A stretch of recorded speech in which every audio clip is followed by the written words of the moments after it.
ni Senator Grace Poe na gamitin ang pork barrel fund sa pagbibigay ng tamang nutrisyon sa mga estudyante sa mga mahihirap na lalawigan. Sinabi ng mambabatas na base sa kanyang pag-aaral, aabot sa 11 hanggang 12 bilyong piso ang kakailanganin para sa pananghalian ng mga mag-aaral. Si George Bandola ang ating tagapagbalita.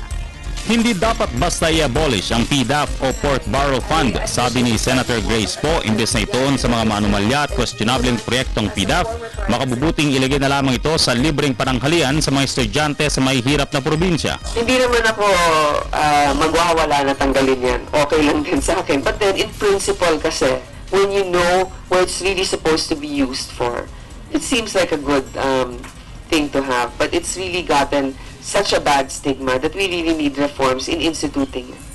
Noong mga panahon ng Nutriban at Trigo, bumaba di umano ang mga nagugutom na estudyante. Maliban sa pork barrel, nais ni Poe na maibalik ang ganitong sistema sa mga public schools katulong ang bahagi ng pondo ng conditional cash transfer. Sa kanyang pag-aaral, nasa 11 to 12 billion pesos bawat taon ang kakailanganing pondo para sa libreng pananghalian ng estudyante. Nasa 63 billion pesos sa magiging pondo ng CCT sa susunod na taon. Dagdag pa ang 200 million pesos na PDAF ng bawat senador at 60 to 70 million pesos na PDAF ng bawat kongresista. Kung pagsasama-samahin at mag-allocate ng katiting na porsyento mula sa mga pinagsama-samang pondo, maaari daw masolusyonan ang libreng pananghalian para sa mga estudyante. Yung aking campaign promise, very specific.